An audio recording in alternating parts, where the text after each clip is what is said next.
The LEGO Marvel Spider-Man Brand New Day sets are here, and this is the Spider-Man vs. Hulk Epic Clash set. This has 534 pieces for $90. Yeah, the price already is throwing me off. This was sent to me early by LEGO, but all opinions are my own. The set releases June 1st, 2026. Some fans are dubbing this Savage Hulk, and this is probably why this is such an expensive set, but then again, earlier this year we got that Hulkbuster Epic Scene set, which was $50 and had about 120 less pieces than this set. That also had a new Big Fig Hulk. So what's the difference here? Why is this $40 more than that set? Well, we'll have to find out. But as it stands, this is the first time we're getting Hulk with brown pants in Big Fig form, which is very welcome. And you also get a new facial expression, which this is the newer style Big Fig, which means you could remove the hair piece and also rotate the head around and remove the head itself. The design of the arms attach with a Technic pin connection, and the hands have their own Technic pin built in. But it also gives some posability where you can move the arms up and down, as well as move the hands around. However, the legs are fixed in place like other Big Figs.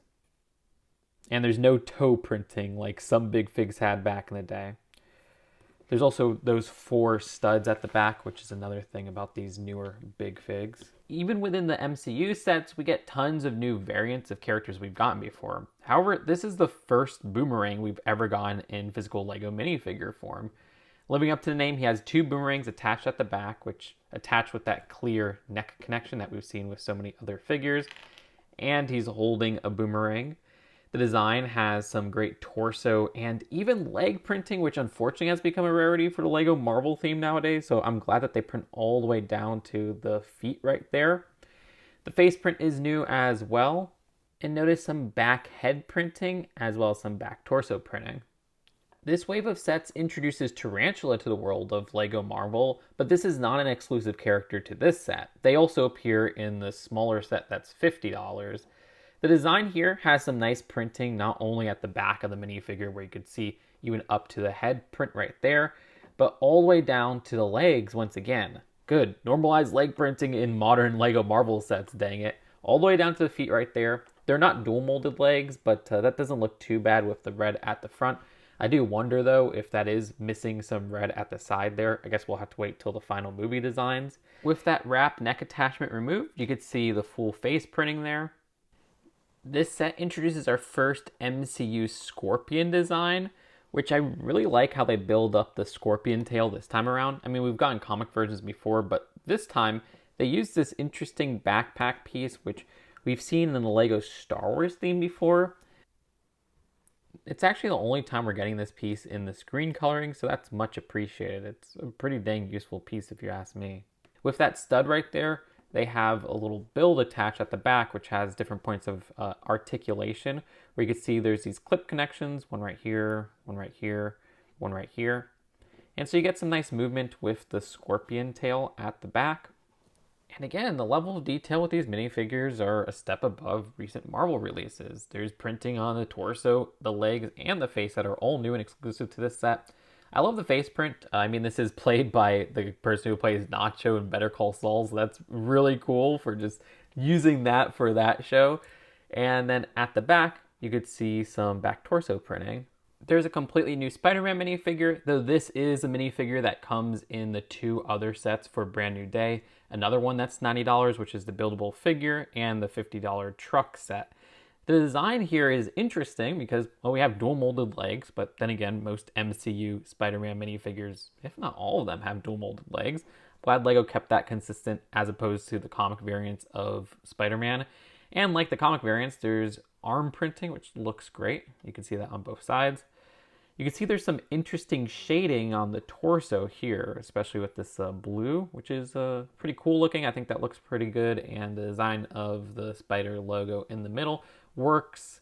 Also, the head print I thought looked familiar to some previous ones, but apparently that's a completely new design as well.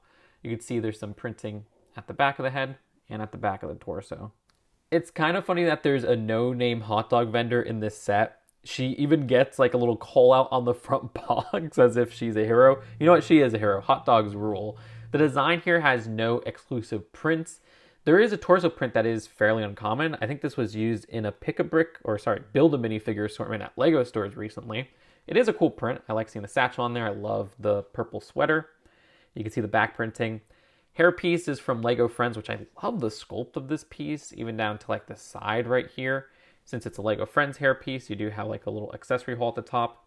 And the face print has been used in a couple sets since 2022, where you have the side hearing aid design, which is pretty cool. The main build of this is seemingly an abandoned Department of Damage Control building. This is another part of what fans have been dubbing the mini modulars for Marvel. Not only does that mean that you could separate this park bench section, but you could attach this to, say, the Daily Bugle that was released earlier this year, or a couple of sets that were released last year. I mean, the street just keeps growing and growing. It's really impressive. There's a play feature to make the whole front of this explode just by pushing this lever right here, which is a lot of fun, admittedly. With its plain design, there's really not too much to the front, but we have this sticker on the front door which says Department of Damage Control. There's tons of stickers in the set that are very annoying to put on. They have these clear stickers, which are hard to align on these clear door frame pieces. And if you mess those up, they get that weird kind of bubbly look underneath. Thankfully, I did a pretty good job on the first try there. But you also have these stickers that are within panels, which are pretty hard to align as well. I don't know, I wish these were printed details, to be honest. But they do have some nice references with the Daily Bugle, and you could see the MCU version of JJJ there. Tomb's Salvage, of course, for Tombstone, which is in the other set. We Believe Mysterial. I said Mysterial, like cereal and milk. Delmar's Deli and Grocery. The design on this side has two separate stickers as opposed to that one sticker for that other panel. And there's a little Spider-Man logo as well as a Scorpion logo. Anyways, inside the first floor, I'm kind of wondering what these parts represent. I don't know if those were supposed to be like infrared sensors or something like that, or just lights. But I do like getting those bulb pieces, which are fairly new in two different colors. They also have this attachment of two little stud launchers, which if you don't know how those work, you load the stud in the front there, and then you press down, and the stud goes flying. So you could just give those to one of the minifigures in the set if you'd like. I do like the use of this curved slope piece to build up the front desk right here. And the design also has a printed 1x2 of a keyboard, which we've seen in that color before. And then a stickered piece that says security alert on a computer screen. This second floor has a ton of construction tools and other things like a broom to the left there, a shovel, this little razor, a design of a toolbox, there's a pickaxe, there's a crowbar, which you could barely see there. I don't know if this was supposed to be a seat or something like that for this build, but I do like the orange color they used there.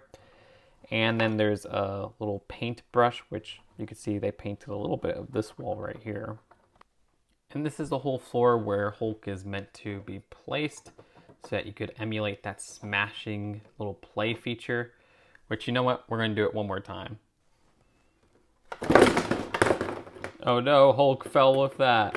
I like how they have these clipped little plate designs. They have a total of 6 of them. You can see some even at the bottom right there.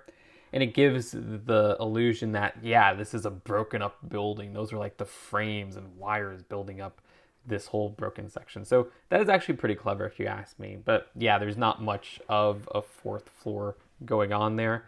Instead, it's really just more parts for those broken little clipped pieces. And it's very easy to rebuild this once you break it. These are 3 of the same build, so you just stack those on together. Then there's these 1x2 jumpers, and you just place it back on there. This row of windows also flies off, but these are all stuck together. And then you just push that on another set of 1x2 jumpers. Oh my gosh, I'm doing that upside down, I'm so silly. And voila, back to normal. The very top of the building has an antenna.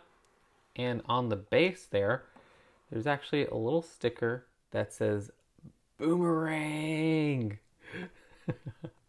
Oh, and there's not too much to show with the sides of the building beyond that first floor. Except on this side, you can see there's a little sticker that says Spidey was here. Once again, very frustrating to put that little clear sticker inside the panel. The other side has one of those modified 1x1s with a little pole connection so that you can attach this web.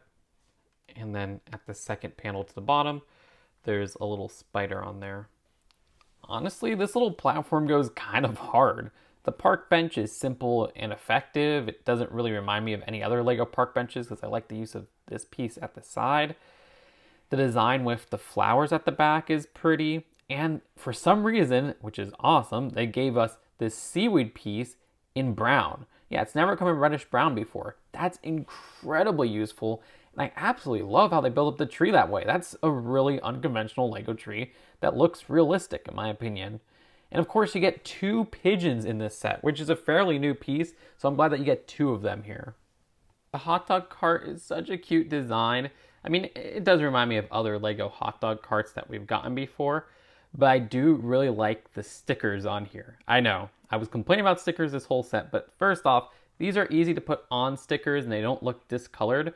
I mean, one of them is literally white on gray. It's not supposed to blend in, and the red blends in with the red for this top one. You can see how both sides have this sign that say New York's best hot dogs, established 1962. See what they did there? Wasn't that the debut year of Spider-Man?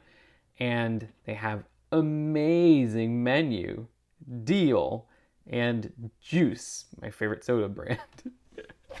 Inside they have this little holder right here that has buns, and then over here you have 2 different types of franks. You have one that's more, I guess, tan coloring, and then one that's red. And you also have your condiments on the side and a little soda can. And of course you can have a minifigure push it just by holding on to this handle right here. The set has 3 of these posing pieces. I don't know, I just wish that they kind of got rid of this whole idea because these look so awkward. And you only get 3 of those little action posing things, and you know, minifigures that are meant to be on there are about 3. So you're always going to have them showing, and it just looks strange, honestly. They should just cover those up and find some other way to pose minifigures around. I mean, at the top, for example, there's some studs and stuff like that. You could just pose minifigures there instead of having these awkward axle holes all throughout the set. This is a problem with the other buildings of these mini modulars as well. So you could put, say, one right here, and then we'll put one right here. And you could pose your minifigures all around those. The set also includes one of these pieces, encouraging you to put Spider-Man under this part right here, as if he's crawling around the building. So overall, there's a lot I like about this set, but it's hard to justify this set for its $90 price. You look at the Daily Bugle set that released earlier this year, and that has nearly 250 more pieces, and it's only $10 more. And when you look at the design there, that feels like a building that is interesting to display. This is a very bland looking building. It's a building that exists more for its play feature, which admittedly is a really fun play feature. I like seeing the whole explosion going on there. I will say what this has a leg up over the Daily Bugle are the minifigures included. They're just a higher level of quality. But this one has some great minifigures like Boomerang, who we've never gotten in any version before, the really awesome looking new Hulk with the brown pants that we haven't gotten before, MCU Scorpion, but to be fair, Tarantula and Spider-Man come in a cheaper set than this one. I do like the hot dog setup, which is such an unnecessary inclusion, but adds a little bit more to the city setting, and it just has like a great hot dog cart display. The build there is very simple and effective, as is the park bench build, which might be my favorite side build of any of these mini modular buildings. So yeah, I wish they went a little bit more interesting on the building design and just gave us like a building that had a bit more flair to it, while still managing to keep that explosion play feature. With all things considered, I'd say wait until this gets to, say, Walmart, because usually Walmart will put this at like 20% off and stuff like that when they sell it, or when it hits clearance anywhere you can find it.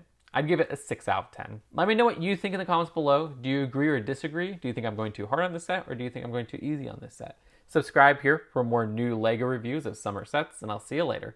Seriously, click that like button, click that subscribe button. You won't regret it. Peace out. Bye.